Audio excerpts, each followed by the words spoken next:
once in a while, there is a lens that comes along that kind of intrigues you and you wonder, wow, how does this lens perform?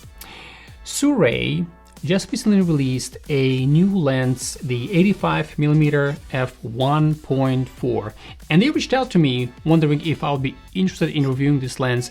And me being a wedding and portrait photographer, I was very interested, very intrigued, because I know what f1.4 lenses cost, specifically in 85mm focal length. So I said absolutely yes. So I'm going to share with you my experience using this lens and what I find interesting. And in the end, I'm going to talk about who this is for. And if you are interested in this kind of lens for Nikon Z mount, please stick along and let's talk about it.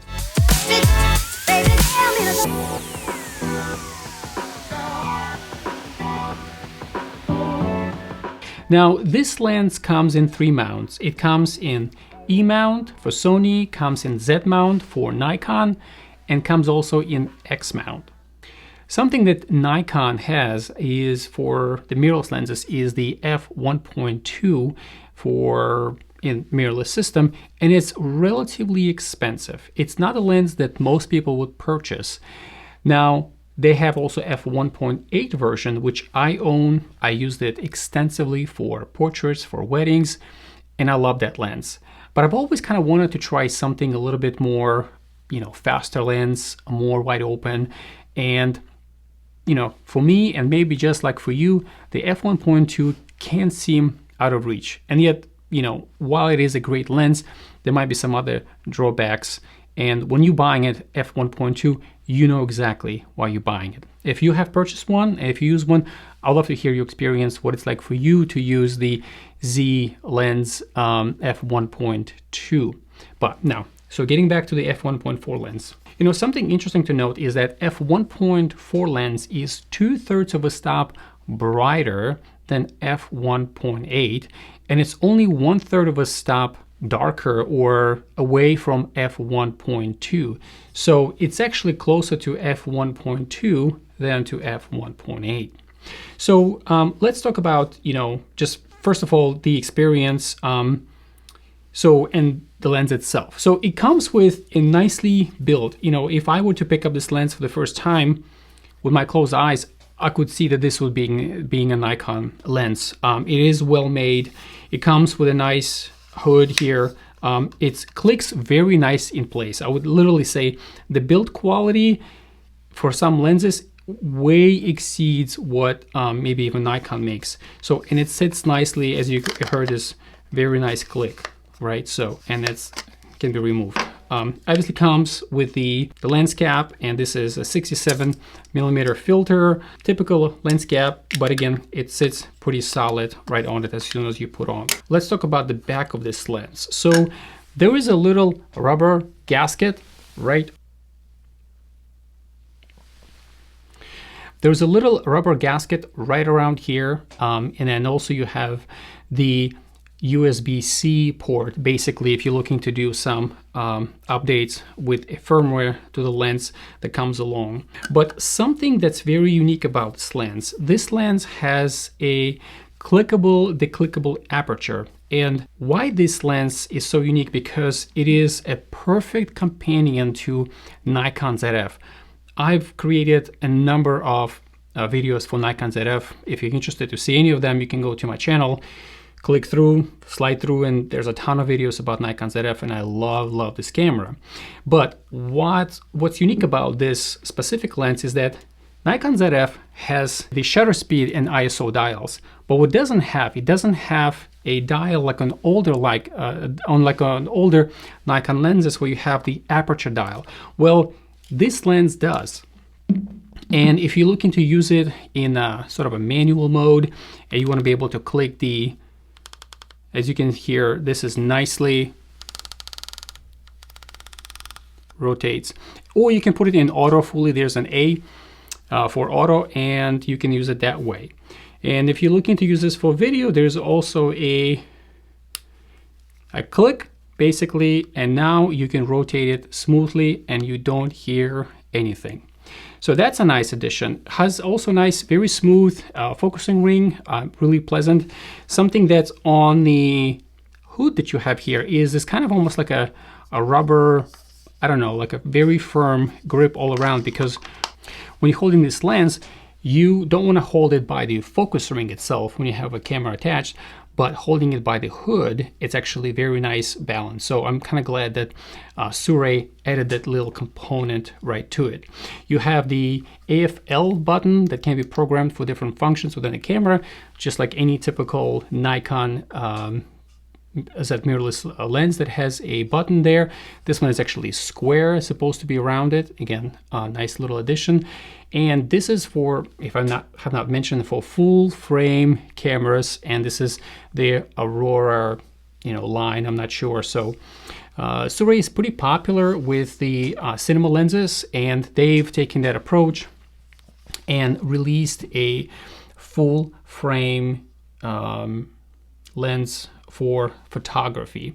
Again, very, very pleasant surprised. Something that SIRUI also sent me is, I'm not sure why too, but this is a SIRUI Nano Black Mist MRC filter that can be used right on this mount, a 67mm filter thread.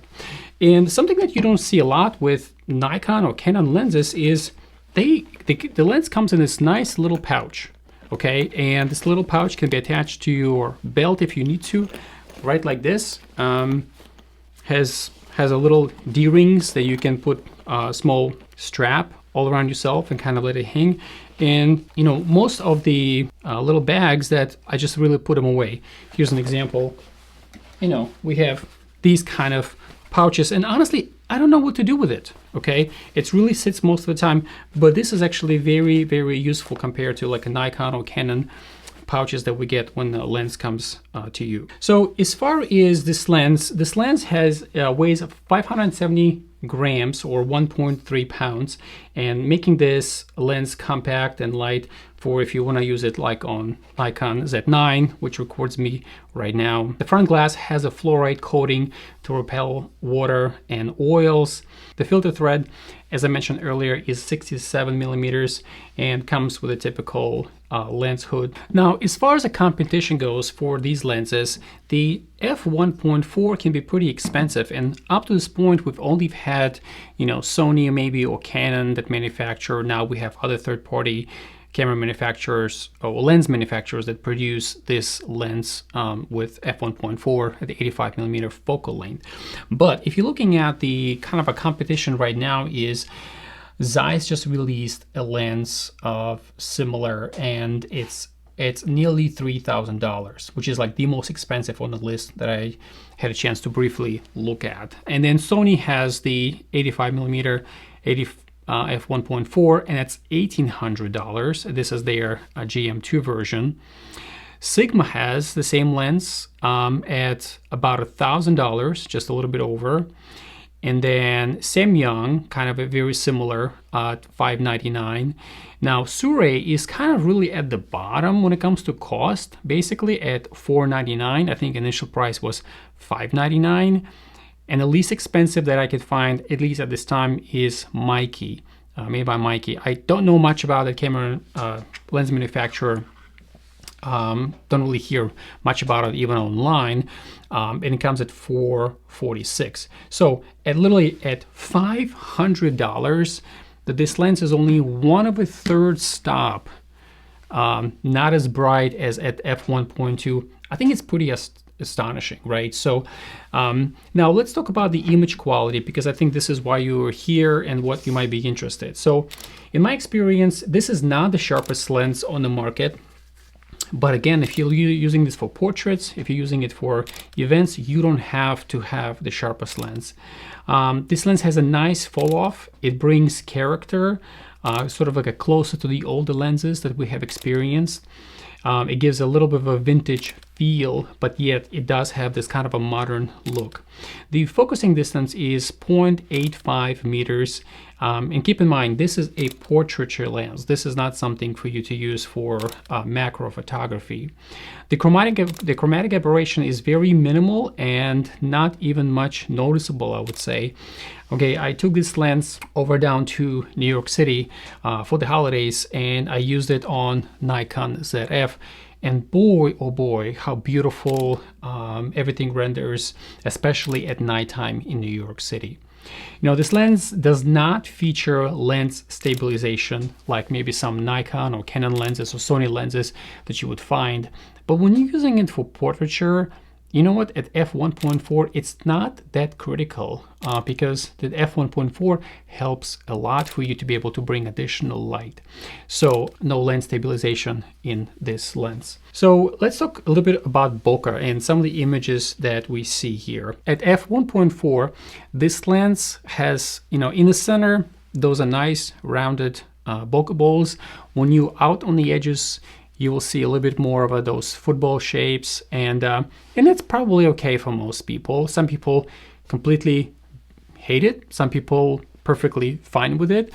Now, once you start stepping down to about f1.2, especially f2.8, those bokeh balls become literally all equal, edge to edge, and you know, some people who might want to use this lens even for videography, you know, many people would shoot at about, you know, f2.8, and again, a beautiful lens.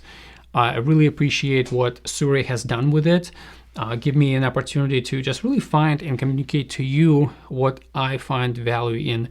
The only lens that I personally have found value from the third-party lens manufacturer is the one made by Viltrox. Just one second.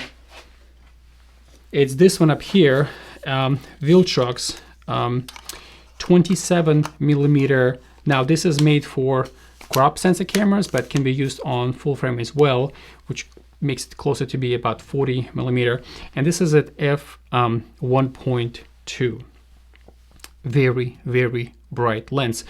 Built like a tank, feels beautifully. So, and kind of the SIRUI feels the same way. So in the final question, you know, who do I think this lens is for? So I personally think that this lens is absolutely beautiful for weddings and event photography.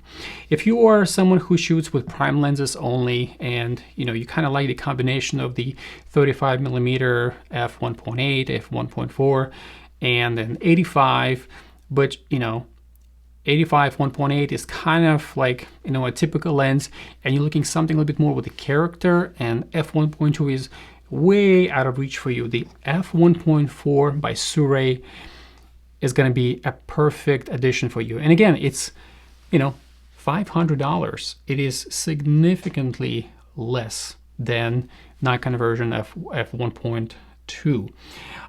This lens would be also perfect for if you're shooting sports indoors, let's say something like a basketball, or maybe you're shooting volleyball indoors, or maybe it's a futsal indoors. This will be a great lens for that. Because, you know, the court is kind of limited. This lens probably will be used more of as a complementary lens to maybe like a 50mm or 40mm lens. So, but it would work very well, especially in a low lit environments, especially like you know, basketball gyms. This is not as great.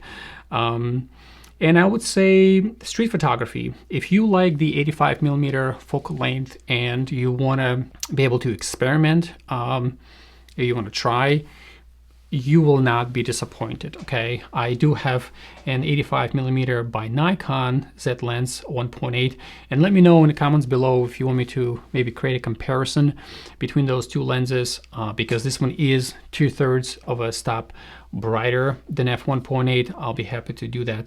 But all in all, with all the images that you see on the screen right now, taken in New York City with, you know, beautiful lights around the holiday, I couldn't find a better place to compare. I mean, I can certainly have taken this to a wedding or some kind of a indoor event.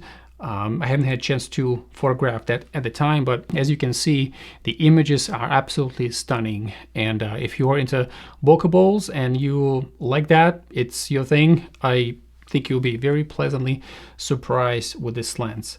So guys, yeah, let me know in the comments below if there's anything else that you want me to test with this lens specifically, or compare to some other lens. If I have, I'll be more than happy to do that. And all in all, guys, thanks for watching. Please like and subscribe if you haven't already, because that allows me to make more videos like this for viewers like you. Thank you.